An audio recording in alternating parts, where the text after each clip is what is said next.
Балалар, қайырлы күн бәріңе. Бүгін геометрияның екінші тақырыбы. Ол сәуле және кесіндімен танысатын боламыз. Оқулықтың нешінші бетінде тұр? Оқулықтың 10-шы бетінде тұр екен. Енді сәулеге келсек, мысалы жазықтықта мен бір түзу алдым, А деген түзу. Түзудің бойынан кез келген бір нүкте алсақ, Б деген, ол түзуді екі бөлікке бөледі, екі жартыға бөлінді. Осындай түзудің жартысын, Б нүктесінен басталған жартысын біз сәуле деп атаймыз. Яғни сәуленің басталу нүктесі бар, аяқталу нүктесі болмайтын түзудің бөлігі екен. Сонда бізде мына түзуде екі сәуле жатыр. Оң жағында, Б нүктесінің оң жағында және сол жағында екі сәуледен тұрады екен. Және сәулелерді қалай белгілейміз? Сәулені басталу нүктесінен бастап, нүктесін белгілеген кейін латынның кіші әрпімен белгілеуге болады, А сәулесі деп.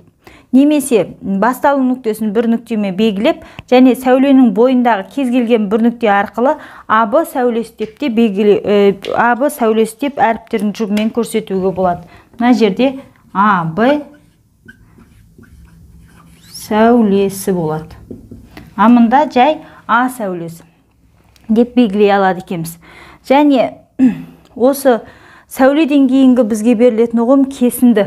Кесінді деген ол түзудің бойындағы екі нүктенің арасын қосатын түзудің бөлігін біз кесінді деп атаймыз.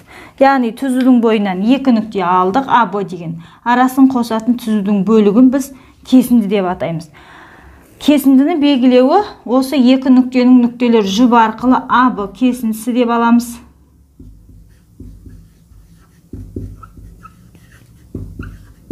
Немесе С, Д бір кесінді, олда да екі нүкте. Ол әріпті нүктені белгілеуге байланысты, мұнда С, Д бір кесіндісі деп аталады. Енді осы жерде кез келген сәуленің бойынан сол сәуленің басталу нүктесінен басталатын берілген кесіндіге тең тек қана бір ғана кесінді жүргізе аламыз. Себебі мысалы міне жерде бір сәуле сызамыз.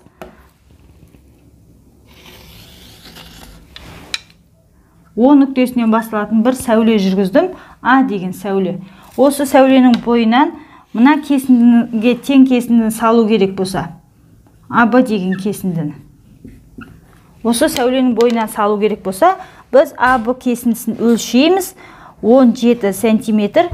Соны басталу нүктесіне әкеп қоямыз да, 17 сантиметр келген жерге келесі нүктені қоямыз. Сонда О нүктесі мен А нүктесі беттеседі. Ал мынау Б нүктесі болады. Сонда осы кесіндіге тең сәуленің басталу нүктесінен басталатын бір ғана кесінді орналастыра аламыз. Басталу нүктесінен басталатын деген сөзге мән беру керек. Және алдына есепке қарайық. Бұл жерде екі кесінді берілген, А, Б кесіндісі және С, Д кесінділер. Осы екі кесіндіні қосып және азайтып көрейік. Қосу үшін С, Д кесіндісін өлшеп аламыз. Сызғыштың көмегімен өлшеп апарып, А, Б кесіндісінің екінші ұшына апарып сол өлшемді қосамыз. 14 сантиметр болды, мұнда келді. Яғни осы екі аралықты енді мен қосып қойын, үзік сызықпен төгі. Берілген нүктені Д деп белгілейін. Міне. Сонда А, Б кесіндісіне А, Б қосу, С, Д кесіндісін қоссақ, онда А, Д кесіндісі шығады екен. Не істедік? Екінші кесіндіні өлшеп алып, бірінші кесіндіге жалғастырып, сонша өлшеумен соңғы нүктені белгіледік. Сонда бізде қосындысы шығады екен. Келесі, бұл қосу бойынша. Келесі А, Б кесіндісінен, енді осы пайда болған А, Д кесіндісінен азайтып таста десе, А, Д кесіндісінен азайту керек болса С, Д кесіндісін. Яғни осы бөлікті алып таста дейді. Не қалады? А, Б кесіндісі қалады. Немесе А, Д кесіндісінен азайтып тастау керек болса А, Б-ні. Мына А, Д жалпы ұзын кесіндіден А, Б бөлігін алып таста дейді. Онда қалады С, Д, Б, Д бөлігі. Яғни мына жерде С мен Д нүктесі беттесіп тұрғандықтан, сол жерде қалады бізде Б, Д бөлік. Мына жерде с-ды белгісіз болып тұр, бірақ с-ның орнында негізінде б тұр. Мұнда б деп қойсам болады. Міне. Бұл азайту қосуға байланысты нәрсе.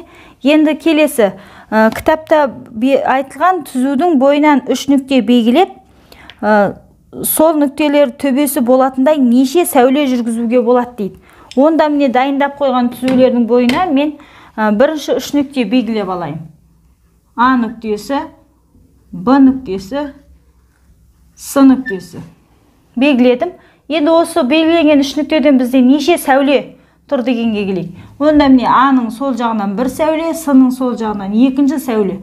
Бұдан былай қарай 3, бұдан сол жаққа 4 болады. Тағы да А-ның оң жағы түгелмен сәуле, Б-сы ол сәуленің бойындағы нүктелер. Және С-дан сол жаққа тағы да 1 сәуле, ол А, Б оның бойындағы нүктелер. Сонда бұл жерде 6 сәуле бар екен. Келесі түзудің бойынан 4 нүкте белгіле дейді. 1, 2, 3, 4. 4 нүкте. Онда қараңдар. А, Б, С, Д. Әрбір нүктеден 2 сәуле шығады. Мана айтып кеткендей. Ондай болса, С-дан да 2 сәуле оң сол жағына, Б-дан да 2 сәуле, А-дан да 2 сәуле. Сонда бұл жерде 8 сәуле. 5 нүкте белгілеу керек болса, 1, 2, 3, 4, 5. Онда ол нүктелердің атын жазамыз. Әрбір нүктеден 2 сәуле 2 жаққа қарай кетеді. Сонда бұл жерде 10 сәуле бар. Сол сияқты түзудің бойынан шексіз көп осылай n сәуле белгілесек, n нүкте белгілесек, ол жерде пайда болады неше сәуле?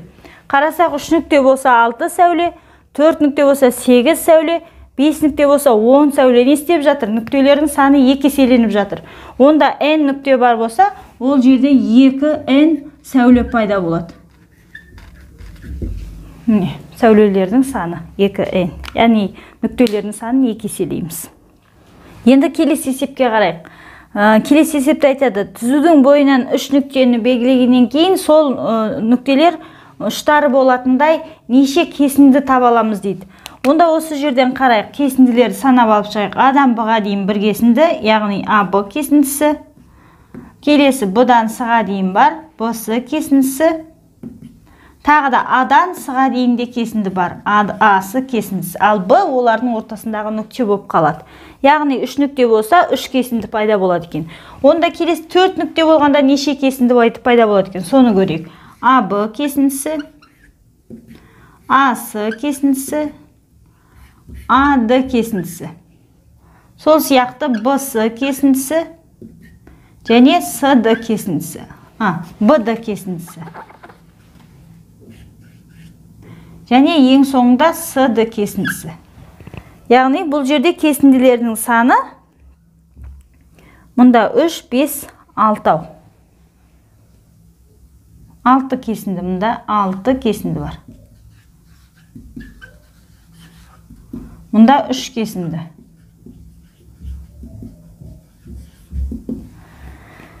Енді бұл жерде қандай заңдылық жатыр? Енді осылай 3-еу, 4-еу болса санай алады екенбіз. Ары қарай 5, 10, 20 болып кеткен кезде санау мүмкіндігі болмай қалады. Онда осы жерден бізде қандай заңдылық пайда болды? 3 кесін, біз осының алдындағы сабақта да бір формула бізге көмектескен. Дәл сол сияқты 3 кесінді болған кезде 3-еу болды, 3 нүкте болғанда 3 кесінді, 4 нүкте болғанда 6. Яғни бұл жерде де бізге көмектесетін формула берілген нүктелердің санын бірге кемітеміз,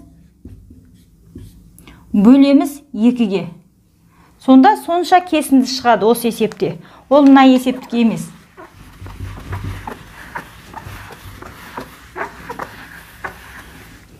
Міне осы формуладан пайдаланамыз. Яғни, енді ары қарай түзудің бойынан 5 кесінді белгілеп, 5 нүкте белгілеп, неше кесінді табу керек болса, мұнда 5-ті қоямыз. 5, n-іміз 5 болғанда, n тең 5, онда 5 көбейту 4, бөлеміз 2-ге тең болады 10 кесінді шығады. Дәл осылай бұл жерде де кесінділердің санын тауып алуға болады екен. түзудің бойындағы нүктелер арқылы.